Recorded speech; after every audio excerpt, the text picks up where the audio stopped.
Irmãos queridos, eu quero saudar a todos com a graça e a paz de nosso Senhor e Salvador Jesus Cristo. Desejar uma boa noite a todos. Pois bem, hoje nós estaremos dando sequência ao assunto que temos tratado desde o último domingo, que está relacionado às enfermidades emocionais. A maneira como essas enfermidades, elas impactam a vida do crente.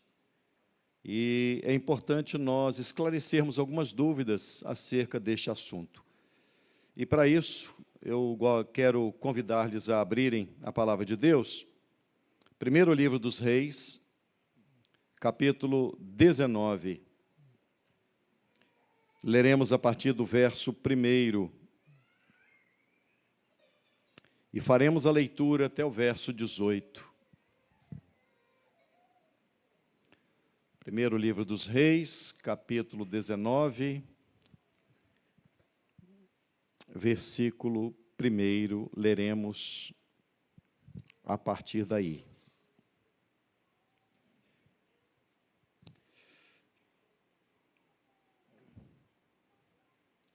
Antes, porém, de nós lermos esse texto sagrado, eu quero tornar a lembrar aos irmãos que no próximo sábado, dia 21 de setembro, inicia o curso de aconselhamento bíblico. E se você deseja participar e ainda não se inscreveu, que possa fazê-lo ainda hoje, se possível. Nós estaremos recebendo aqui um pastor, que é o pastor Tiago Wagner, que ele faz parte de uma instituição que atua a nível internacional e voltada exatamente para aconselhamento bíblico. E eu gostaria muito, se fosse possível, e eu encorajo os irmãos que puderem, a participarem, a se inscreverem e a participarem desse curso. O início, portanto, é dia 21/9, sábado próximo, às 9 horas da manhã. No domingo, dia 22 de setembro, a esposa do pastor Tiago Wagner, a irmã Ariane Cassis Wagner, ela estará aqui no domingo pela manhã em uma conferência Kids. Vai ser um momento muito especial, porque as classes de infantil e de juniores estarão aqui, e os pais também estão convidados, toda a igreja vai estar aqui, e será trazida uma palavra muito importante, onde o tema é as boas novas para os coraçõezinhos. A importância de nós discipularmos os nossos filhos. Nós vivemos em um mundo que não descansa. O adversário das nossas almas, ele não é criativo, mas ele é insistente. Ele usa desde o princípio as mesmas táticas, mas ele continua insistindo nas suas artimanhas. E é por isso que é importante nós discipularmos os nossos filhos, e não apenas os filhos, mas os pais também precisam estar capacitados para darem sequência a esse discipulado em suas casas. Será trazida uma história, o tema é este, Boas Novas para os Coraçõezinhos, e a história é Caio estraga a festa. O objetivo é ensiná-los a lidar biblicamente com circunstâncias difíceis, como a inveja, e terá também algumas atividades, como a própria história sendo contada, a oficina de memorização de versículos bíblicos, atividades manuais para ajudar os pequenos a encontrarem desde cedo as respostas na palavra de Deus para as situações difíceis da vida. Então, se você não tem criança nessa faixa, mas está convidado a vir também. E se você é avó, quer trazer os seus netos, traga. Se você conhece alguém, sobrinhos, enfim, traze-os. Eu creio que será um momento muito especial, de muito aprendizado para nós. E o curso de aconselhamento bíblico, então, que iniciou no sábado, né, que terá início no sábado, vai dar sequência na segunda, terça, quarta e quinta-feira, das 19 às 21 horas. Participe, vai ser uma bênção, eu creio. Amém? Vamos lá. Eu não vou dar o aviso o outro aviso, que é o Dia das Crianças, há uma comemoração especial, mas para não ficar muito carregado, vamos por etapa, vamos para esse, que é o mais próximo. O outro, podemos avisar no próximo final de semana. Amém? Mas será fantástico. O que as professoras estão preparando é algo muito especial, com um aprendizado profundo para todos os nossos filhos. Pois bem, leiamos a palavra de Deus, vamos voltar os nossos olhos a ela. Diz assim a palavra de Deus, queridos amados irmãos: Acabe fez saber a Jezabel tudo quanto Elias havia feito, e como matara todos os profetas à espada. Então Jezabel mandou um mensageiro a Elias, a dizer-lhe: Façam-me os deuses como lhes aprouver, se amanhã a estas horas não fizer eu a tua vida como fizeste a cada um deles. Temendo, pois, Elias levantou-se e, para salvar a sua vida, se foi, e chegou a Berseba, que pertence a Judá, e ali deixou o seu moço. Ele mesmo, porém, se foi ao deserto, caminho de um dia, e veio e se assentou debaixo de um zimbro. E pediu para si a morte, e disse: Basta, toma agora, ó Senhor, a minha alma, pois não sou melhor do que meus pais. Deitou-se e dormiu debaixo do zimbro. Eis que um anjo tocou e lhe disse: Levanta-te e come. Olhou ele e viu junto à cabeceira um pão cozido sobre brasas e uma botija de água. Comeu, bebeu e tornou a dormir. Voltou segunda vez o anjo do Senhor, tocou-o e lhe disse: Levanta-te e come, porque o caminho te será sobremodo longo. Levantou-se, pois, comeu e bebeu, e com a força daquela comida, caminhou 40 dias e 40 noites até Horebe, o monte de Deus. Ali, entrou numa caverna onde passou a noite, e eis que lhe veio a palavra do Senhor e lhe disse: Que fazes aqui, Elias? Ele respondeu: Tenho sido zeloso pelo Senhor, Deus dos exércitos, porque os filhos de Israel deixaram a tua aliança, derribaram os teus altares e mataram os teus profetas à espada. E eu fiquei só, e procuram tirar minha vida. Disse-lhe Deus: Sai e põe-te neste monte perante o Senhor. Eis que passava o Senhor, e um grande e forte vento fendia os montes e despedaçava as penhas diante do Senhor. Porém, o Senhor não estava no vento. Depois do vento, um terremoto, mas o Senhor não estava no terremoto. Depois do terremoto, um fogo, mas o Senhor não estava no fogo.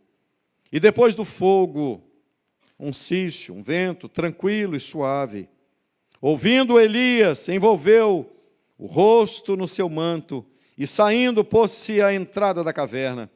Eis que lhe veio uma voz e lhe disse: Que fazes aqui, Elias? Ele respondeu: Tenho sido extremo zeloso pelo Senhor dos exércitos, porque os filhos de Israel deixaram a tua aliança, derribaram os teus altares e mataram os teus profetas à espada, e eu fiquei só e procuram tirar minha vida.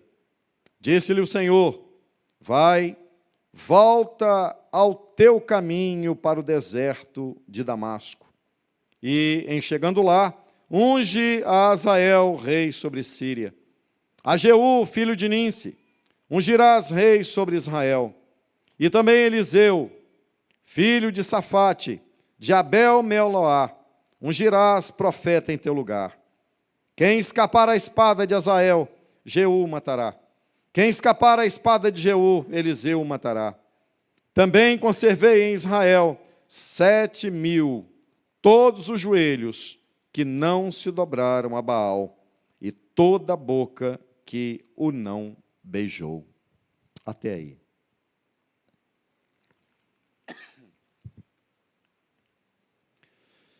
Meus amados irmãos, em se tratando de depressão, e este é o assunto, nosso tema, o tema da exposição desta noite, eu quero conversar com vocês sobre depressão, o tormento da alma. E nós vamos, antes de entrar no texto propriamente dito, esclarecer algumas coisas sobre esta enfermidade, sobre esta doença. A primeira coisa é que vivemos um tempo em que as epidemias emocionais, elas crescem muito, não pouco. Para que os irmãos tenham ideia, nós chegamos à depressão hoje, está numa escalada tão terrível que alguns já começam a dizer que pode estar chegando no nível epidêmico.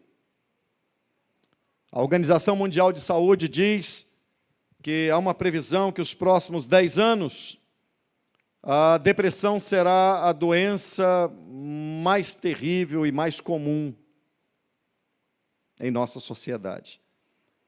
No Brasil, mês de setembro, tem se feito uma campanha do Setembro Amarelo, com o objetivo de combater o suicídio. E nós estamos numa crescente. Domingo passado eu falei sobre como vencer a ansiedade. Este domingo nós estamos falando sobre a depressão, o tormento da alma. E no próximo domingo, se Deus permitir, nós estaremos tratando sobre suicídio não. Viva e não morra. O que eu quero dizer a vocês é que o país, nosso Brasil, já se acendeu uma lâmpada vermelha, uma lâmpada amarela para que as pessoas estejam alertas. Estima-se que a nossa nação seja a nação de pessoas mais ansiosas de todo o mundo. Talvez as relações superficiais, o sedentarismo, a supervalorização da aparência e a ideia de felicidade nas mídias sociais, tudo isso pode, sim, funcionar como um catalisador desta doença, depressão. A verdade é que, em algumas igrejas, a depressão é considerada uma possessão maligna. Em outros locais, a depressão é o resultado de pecados inconfessos, de pecados não abandonados. O fato é que essas duas situações podem ocorrer, é verdade. Pode haver, sim, um tipo de depressão, de possessão maligna, como pode também um tipo de depressão específica por pecados inconfessos. Mas a depressão não se restringe a isso. Eu digo que pode acontecer porque se você for ler o Salmo 32, o Salmo 38 e o Salmo 51, são salmos escritos por Davi, e Davi vai expressar exatamente o momento que ele viveu após pecar, após adulterar, e também através dele, Urias foi morto, por uma estratégia dele. Urias foi morto pela espada de um amonita, mas a articulação foi dele, Davi. O Salmo 32 chega a dizer, Davi escreve dizendo, enquanto eu calei os meus pecados, envelheceram os meus ossos, pelos meus constantes gemidos. Você vai perceber, queridos irmãos, que depressão não é algo que está restrito aos ímpios ou pessoas que não conhecem a Deus. Nós não podemos descartar que depressão, ela pode também ser resultado de traumas não superados, de pressões que achatam o emocional, ou mesmo de uma disfunção do nosso corpo físico. Em última análise, nós poderíamos dizer que depressão, ela envolve todas as áreas da nossa vida. Às vezes, as depressões mais severas, elas acabam flertando com o suicídio. E é por isso que a igreja, ela precisa de tomar conhecimento deste assunto e saber a maneira como instrui os seus membros.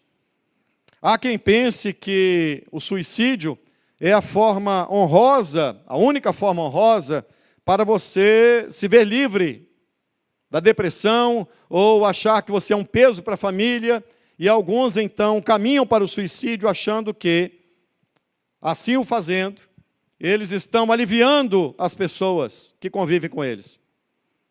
Mas ao contrário disso, nós devemos compreender que nós, seres humanos, Deus quando nos criou, Ele nos criou feito do barro, obra das mãos de Deus. Mas nós não somos apenas matéria. Deus soprou nas narinas do homem o fôlego de vida, e o homem foi feito alma vivente. Então não adianta você destruir o físico, sendo que a sua alma vai continuar a existir, vai continuar sendo atormentada. Então, em hipótese alguma, o suicídio é um alívio, ou eu vou proceder dessa maneira para aliviar o meu sofrimento e aliviar o sofrimento das pessoas que convivem comigo. Em hipótese alguma. Porque nós não somos apenas matéria. Dentro de nós há uma alma que vai viver para sempre. Nós precisamos sim enfrentar a doença, enfrentar o problema. E se alguém em nossa congregação, ou alguém que está assistindo, ou alguém que ainda vai ver esse vídeo, que compreenda que depressão precisa de, primeiro, tratamento médico, com médico especialista. Segundo, de terapia. Terceiro, de aconchego da família, de aconchego da igreja, de abraço da igreja, de apoio. É necessário unir forças para ajudarmos uns aos outros, para caminharmos e o nome do Senhor ser glorificado. Portanto, o remédio para a depressão é tratamento com o especialista da área, mas com a fé. Eu quero dizer-lhes que depressão é doença, reitero, e nós não podemos espiritualizar a depressão. Não podemos. Orar e jejuar são coisas boas. Vir ao culto são coisas boas, ótimas. Mas é necessário um acompanhamento de um profissional médico. Isso é, você precisa de atuar tanto no aspecto espiritual, quanto no aspecto da estrutura da pessoa, diante do que ela viveu para chegar a essa depressão. O que eu quero dizer-lhes em última instância, em último ponto aqui, é que depressão não é algo específico das pessoas que estão distantes de Deus. E eu fiz questão de ler um texto em que um dos maiores profetas de Israel, o profeta Elias, este homem, ele orou para que não chovesse, e por 3 anos e meio não choveu. Este homem orou no Monte Carmelo para que caísse fogo do céu, e caiu fogo do céu. Mas este homem viveu um momento de depressão profunda. E eu quero meditar exatamente nesse aspecto com você. Depressão não significa que você está desacertado. Pode ser que não. Se a depressão é resultante de um pecado, é importante que você confesse e você abandone o pecado. Agora, se não é isso, busque tratamento e uma igreja para acolher, porque igreja verdadeira é uma igreja, é uma comunidade terapêutica. A igreja verdadeira é uma comunidade terapêutica. E é por isso que nós estamos incentivando os irmãos a fazer o curso de aconselhamento bíblico, para que um possa aconselhar o outro, não segundo os parâmetros que o mundo oferece, mas segundo a palavra de Deus.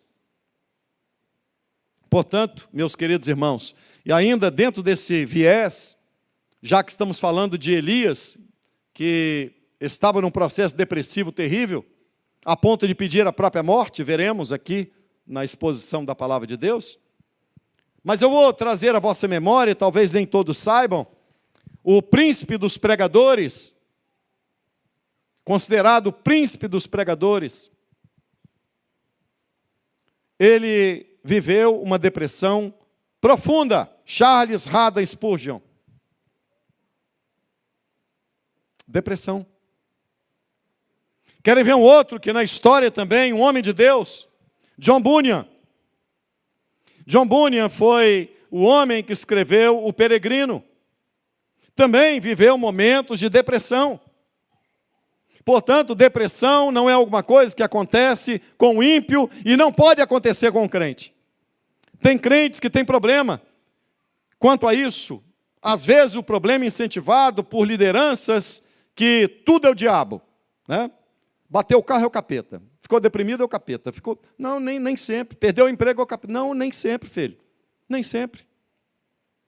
Aliás, é muito poder para o capeta, e para nós o capeta tem poder nenhum.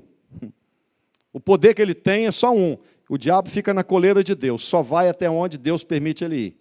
E tudo que Deus permite ele fazer é para a glória do nome de Deus. Está entendendo? Então quem domina sobre tudo e sobre todo é Deus, não é ele. Ele não pode fazer o que quiser, não. Pois bem,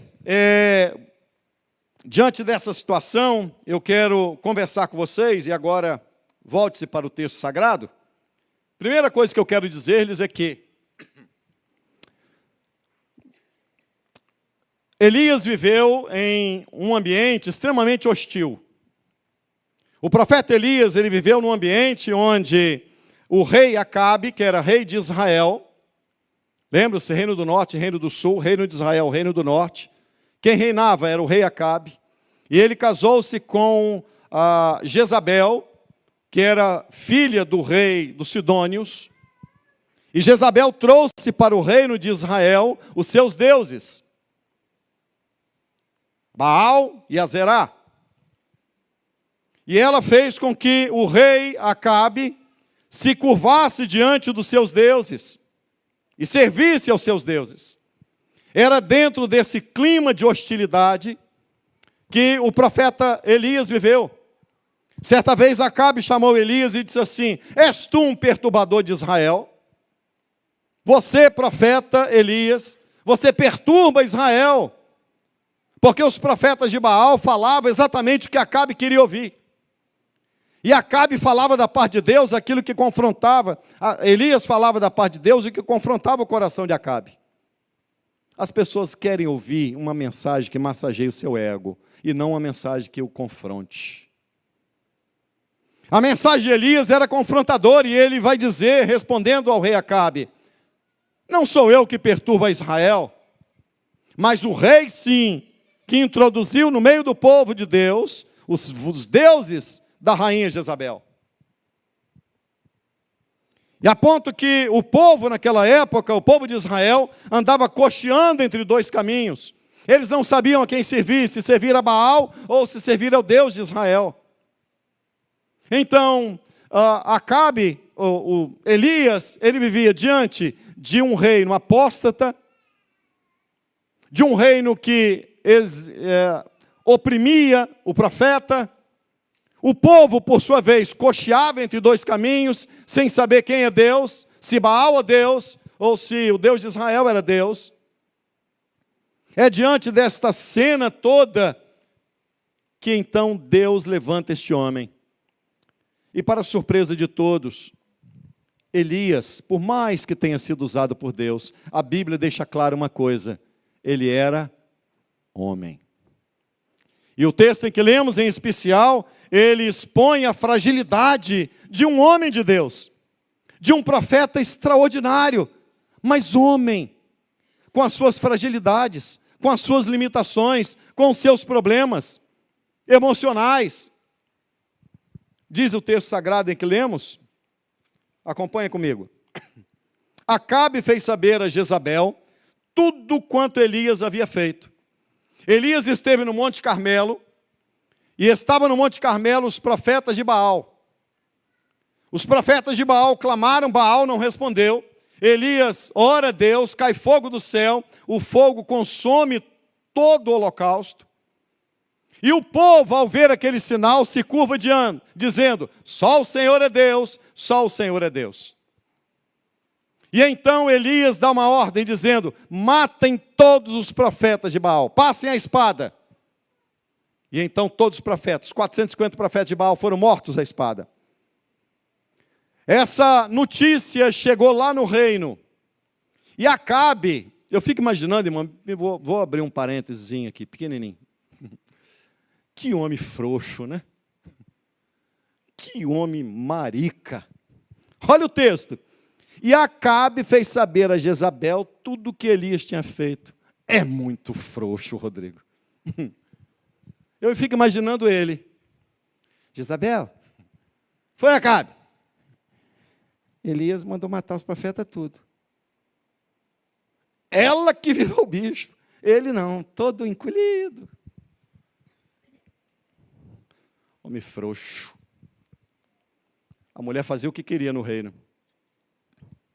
Diz a palavra de Deus, então, que quando Jezabel tem a notícia que os profetas de Baal foram mortos à espada, ela manda um mensageiro, chama um mensageiro e diz assim: vai dizer ao profeta Elias, os deuses me façam o mesmo tanto, se amanhã, a essas horas, eu não acabar com a vida de Elias. Irmãos, para pensar uma coisa. Elias enfrentou sozinho 450 profetas de Baal, fora os profetas de Azera que tinham sido convocados também. Lá no monte, o povo cocheando entre dois caminhos, ele sozinho estava firme. De repente, quando ele recebe um recado de Jezabel, dizendo, vou te matar. A Bíblia diz que, primeiro, aquilo talvez tenha sido a gota d'água. Não tem aquela coisa, quando o copo já está cheio, uma gotinha já transborda? Certamente o profeta Elias está vivendo um momento de exaustão, de combate o tempo inteiro, com aquela rainha terrível, com aquele rei frouxo. Certamente ele estava vivendo debaixo de uma pressão, estava extenuado, cansado de lutar. Aquele homem que aceitou, diante de 450 profetas, enfrentar todo mundo, agora, por um recado da rainha, ele, pressionado por aquele recado, ele desestabiliza. E após desestabilizar, entra o medo, e após entrar o medo produziu a fuga, e a fuga produziu o isolamento, e o isolamento produziu nele o desejo de não quero mais viver. Está vendo a sequência? Vamos ver o texto? Verso 3. Temendo, pois, Elias. Alguém vai dizer, cara, você enfrentou 450 profetas agora só por causa do recado dessa sem vergonha, dessa mulher. Você já balançou, filho? Mas não é não. Isso mostra, sabe o quê? A nossa fragilidade como homens. Por mais que Deus possa usar um homem, ele continua sendo homem, com as suas fraquezas, com as suas fragilidades emocionais, físicas, mentais. Nós não somos super-homens, irmãos. Para de achar que você é super-homem, e se a depressão bater a sua porta, busque socorro. O que aconteceu foi, a ameaça de Jezabel desestabilizou ele, aquela desestabilização produziu medo no coração dele, e como consequência ele fugiu. Não é isso que a depressão faz? Desestabiliza, o medo toma conta, e a gente quer fugir. E diz o texto sagrado que ele fugiu, foi para o deserto. Quando chegou em Berseba, ele deixou o moço que acompanhava ele. Medo, fuga e isolamento. Não é depressão isso?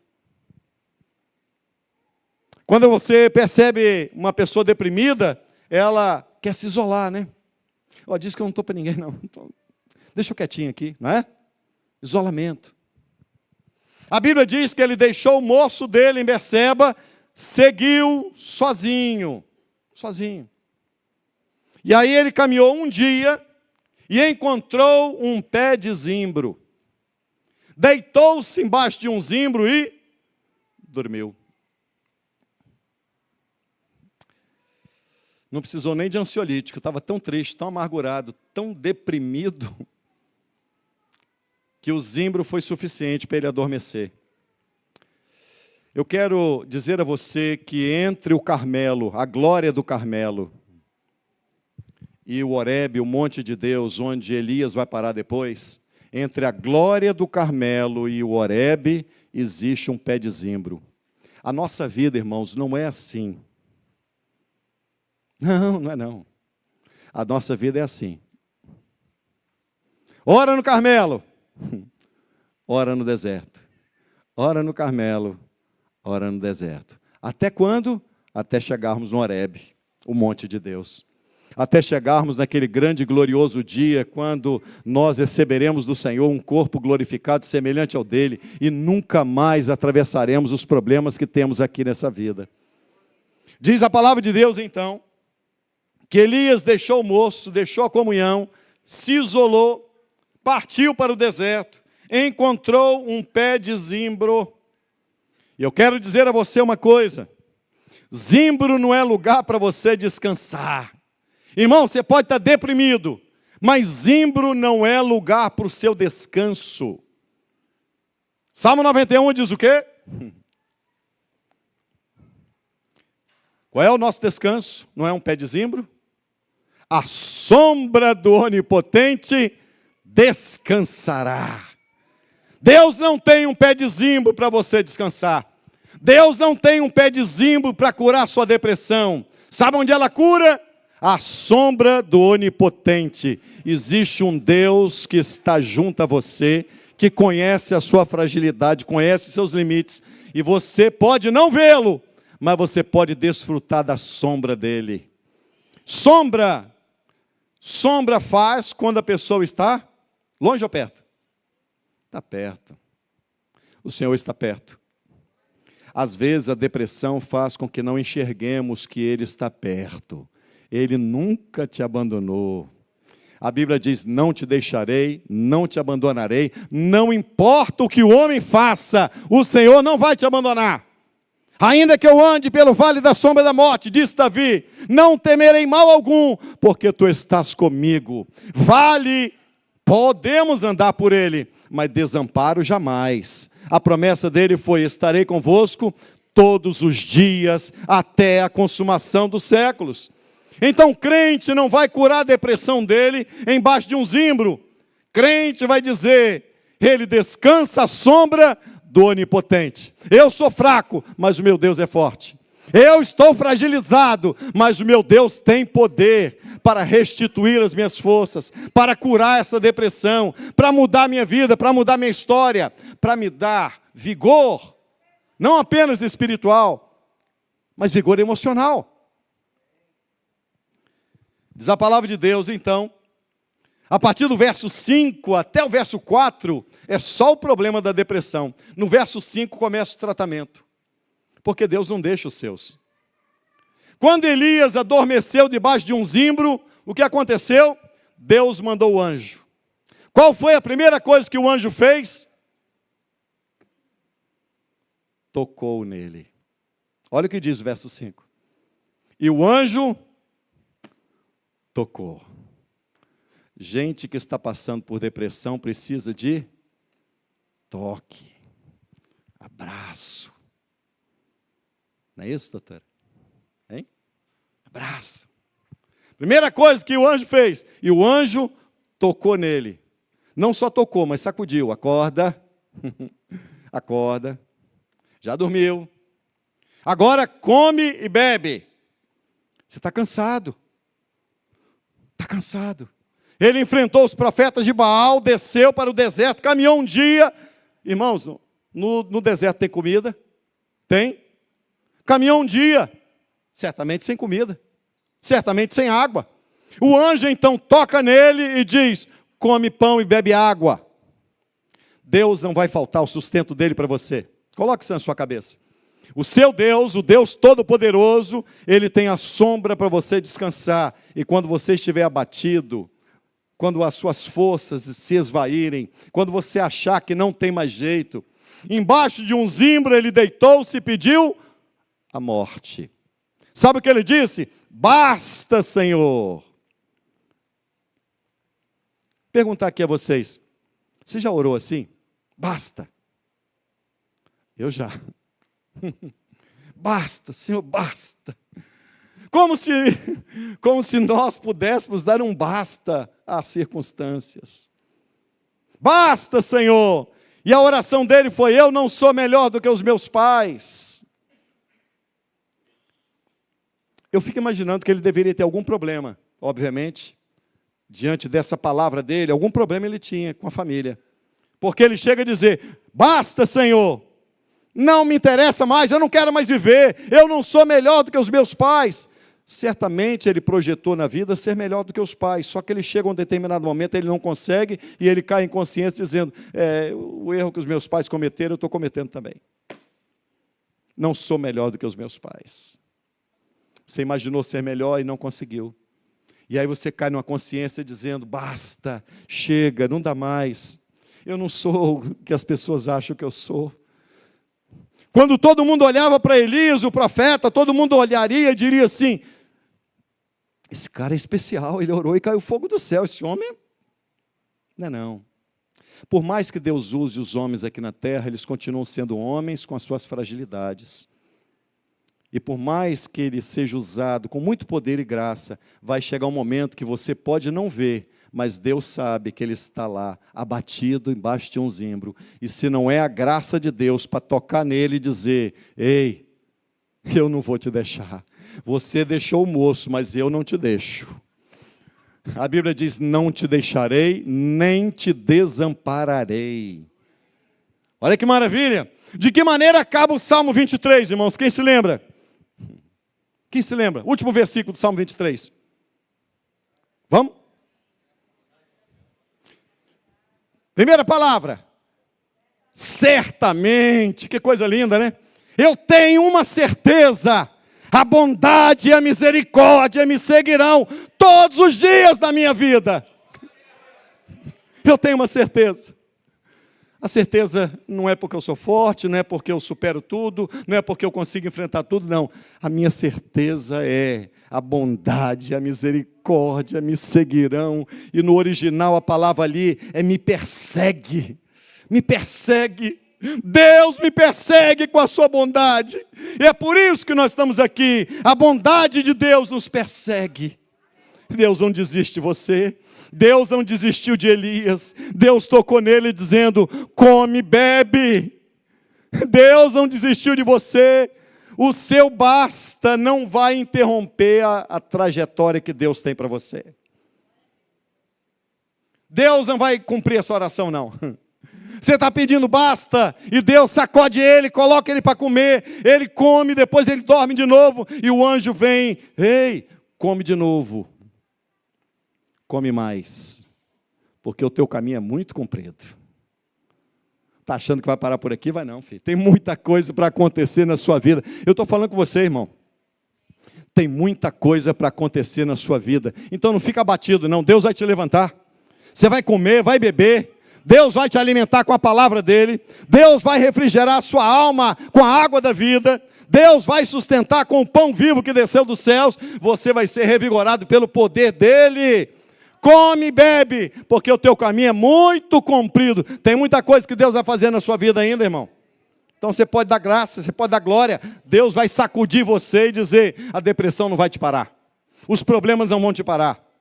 As adversidades não vão te parar. As tristezas não podem te parar. Porque Deus vai te alimentar e dizer: o teu caminho ainda é muito comprido. Tem muita coisa para eu fazer.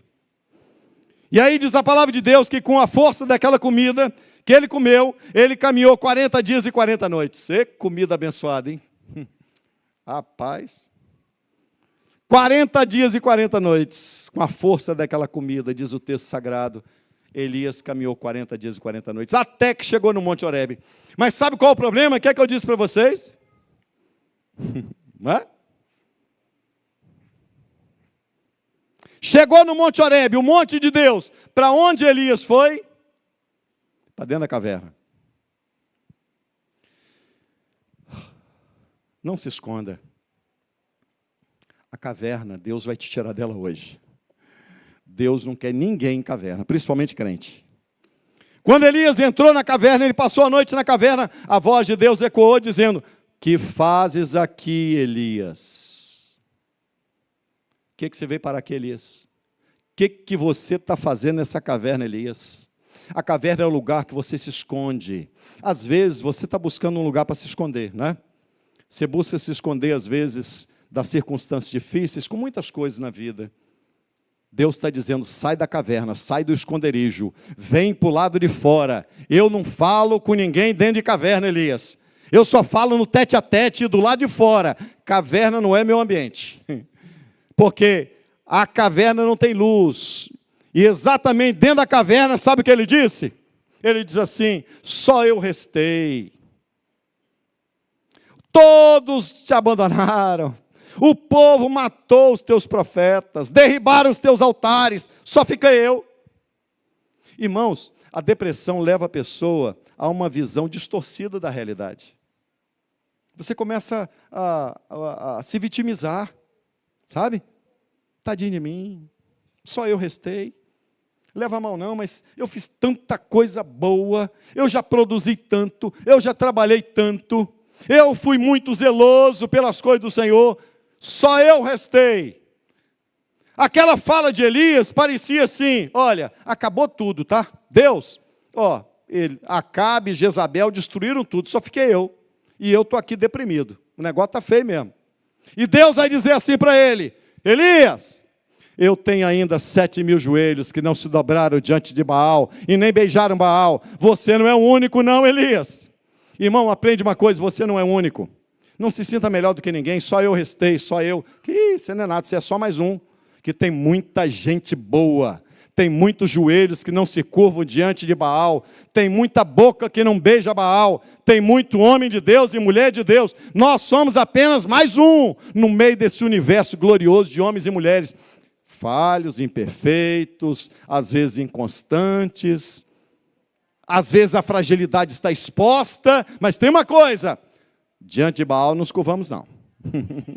Nós só nos curvamos diante do Deus Todo-Poderoso. E Deus então vai dizer para Elias, Deus vai mudar aquela visão equivocada dele, é como se Deus desse um ajuste na visão. Sabe o que Deus diz para ele? Vou falar primeiro do tratamento de Deus antes de finalizar. Primeiro, depressão precisa de tempo. Soninho é bom. Depois, um toque. Depois, alimento, tanto físico quanto espiritual.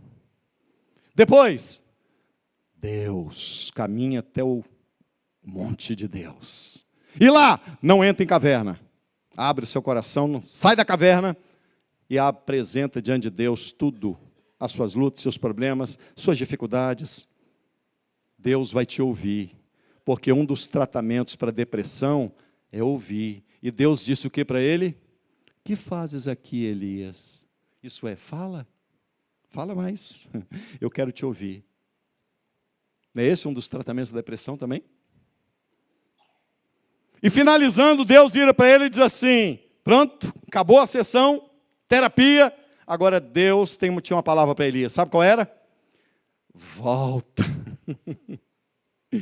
Volta pelo caminho que você veio. Volta, Elias, volta pelo deserto, volta. Tem uma coisa, Elias, a minha obra na tua vida não vai parar. O que eu reservei para te usar como instrumento nas minhas mãos, eu vou te usar. E Deus diz assim a ele, você vai ungir a Azael, você vai ungir a Zeu, você vai ungir a Elias, profeta, em teu lugar. Sabe o que me maravilha, irmãos? É que Deus pega um homem, aparentemente arrasado pela depressão, e Deus está dizendo para ele, volta, porque tem muita coisa que eu vou realizar através do teu ministério ainda. E outra coisa, quando você passar dessa vida, você vai deixar alguém melhor do que você, porque Eliseu fez mais milagres do que Elias. Sabe o que acontece? Deus usa estruturas frágeis, para quê? Para nós discipularmos outros que virão e serão melhores do que nós. Então, não desista. A depressão não é o ponto final. É apenas para você reconhecer os seus limites e um Deus que não tem limites. E um Deus que está dizendo, come e bebe, porque muito comprido te será o caminho. E agora, volta pelo caminho que você veio, volta e começa agora a trabalhar. Você vai trabalhar, Elias, não vai parar por aqui, você vai continuar. Ele diz assim, unge a Jeú, ungirás reis sobre Israel, unge Eliseu, profeta em teu lugar, e unge também Azael, rei da Síria. E o Senhor encerra dizendo assim para ele, quem escapar à espada de Azael, Jeú o matará. E quem escapar à espada de Jeú, Eliseu o matará. Sabe o que Deus está dizendo? Eu controlo tudo. A história, as rédeas dela estão nas minhas mãos. Nada vai acontecer fora daquilo que eu quero. E quando você passar, você vai deixar alguém melhor do que você. Uma das coisas boas, sabe o que é? Para depressão? É você ouvir da parte de Deus dizendo, discipule. Deus vai te usar para discipular outro profeta em teu lugar. A obra de Deus não fica sem homens de Deus. Deus queria deixar isso muito claro. Você vai, Elias. Mas antes você vai ungir Eliseu em teu lugar. Nós passamos, mas o poder do Evangelho, ele vai operando de tal maneira que a igreja não poderá jamais ser parada. Que coisa gloriosa é nós sabermos, nada detém a igreja. Tentaram deter Elias, não teve jeito. A depressão tentou deter, a Jezabel tentou detê-lo, mas nada podia deter, por quê? Por um motivo único, nada pode deter a igreja. Nada pode deter a igreja, porque a obra que Cristo realizou na cruz do Calvário não pode ser desfeita. Por isso a igreja é indestrutível. O reino vai avançar. Com os Elias, com os Eliseus e com todos vocês que estão aqui para a glória do nome dEle.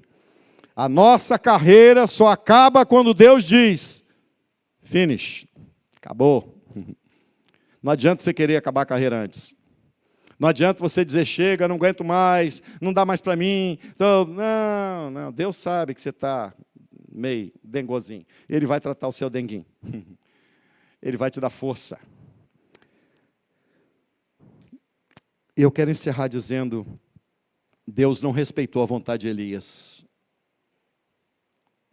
Porque Deus não desistiu de Elias. Deus não vai respeitar a sua vontade quando você dizer basta, chega, não quero mais. Ele vai continuar dizendo, é com você que eu conto. Vamos adiante, que tem muita coisa para fazer? Então, se Deus quisesse levar Elias, Elias não estaria ali. Deus vai levar você quando Ele quiser. Pastor Rodrigo falou aqui que está querendo morrer.